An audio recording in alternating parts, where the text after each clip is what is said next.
Business നേർവഴിക്ക് നടത്താൻ വ്യാപാരികൾക്ക് കൂടെയുണ്ട് ത്രിധിര.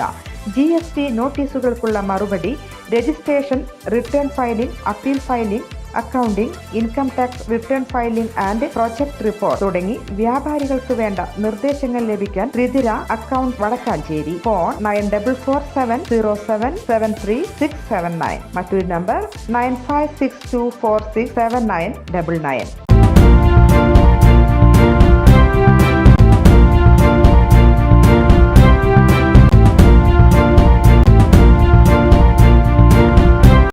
നമസ്കാരം, എനിടൈം ന്യൂസിലേക്ക് സ്വാഗതം.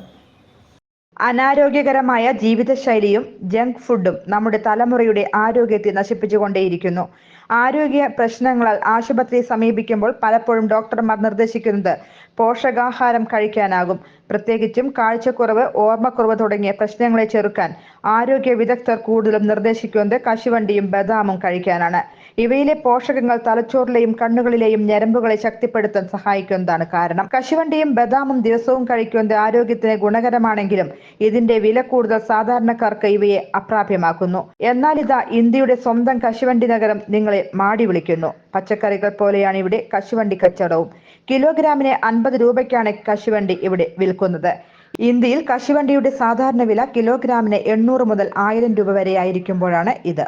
ഇപ്പോൾ അത് 80 രൂപ മുതൽ 100 രൂപ വരെയാണ് ജാർഖണ്ഡിലെ കശുവണ്ടി നഗരമായ ജംതാരയിൽ.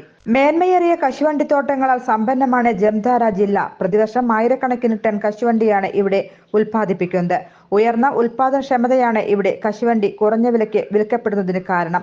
ജംതാരയിലെ നള എന്ന ഗ്രാമത്തിൽ 50 ഏക്കർ ഭൂമി കശുമാവ് കൃഷിക്കായി നീക്കിവച്ചിരിക്കുന്നു. ഗ്രാമത്തിൽ കശുവണ്ടി ഉണങ്ങുന്നതുവരെ സംഭരിക്കുന്നതിനുള്ള സംസ്കരണ പ്ലാന്റുകൾ ഇല്ലാത്തതിനാൽ ഗ്രാമീണർ വളരെ കുറഞ്ഞ വിലയ്ക്ക് അസംസ്കൃത കശുവണ്ടി വിൽക്കാൻ നിർബന്ധിതരാകുന്നു. ഡൽഹി NCR മാർക്കറ്റുകളിൽ പച്ചക്കറികൾ പോലെ തന്നെ ജംതാരയിലെ കശുവണ്ടിയും വിൽക്കുന്നു. ഡൽഹിയിലെ വഴിയോര കച്ചവടക്കാരിൽ നിന്ന് നമുക്ക് അസംസ്കൃത കശുവണ്ടി കിലോഗ്രാമിന് 150-200 രൂപയ്ക്ക് ലഭ്യമാണ്. ജംതാര കൂടാതെ സന്താൽ പർഖാനയിലും ദുംകയിലും കശുവണ്ടി കൃഷി വ്യാപകമാണ്. ഈ പ്രദേശങ്ങളിലും കർഷകർ അവരുടെ വിളകൾ കുറഞ്ഞ വിലയ്ക്ക് വിൽക്കാൻ നിർബന്ധിതരാകുന്നു. ഇടനിലക്കാരും വ്യാപാരികളും ഈ സാഹചര്യത്തിൽ നിന്ന് ഗണ്യമായ ലാഭം കൊയ്യുന്നു. അതേസമയം കർഷകർ ദരിദ്രരായി തുടരുന്നു. News desk, anytime news. കൂടുതൽ വാർത്തകൾക്ക് ഞങ്ങളുടെ ചാനൽ സബ്സ്ക്രൈബ് ചെയ്യുക, ഫേസ്ബുക്ക് ഫോളോ ചെയ്യുക. വാർത്തകൾ വേഗത്തിലറിയാൻ എനിടൈം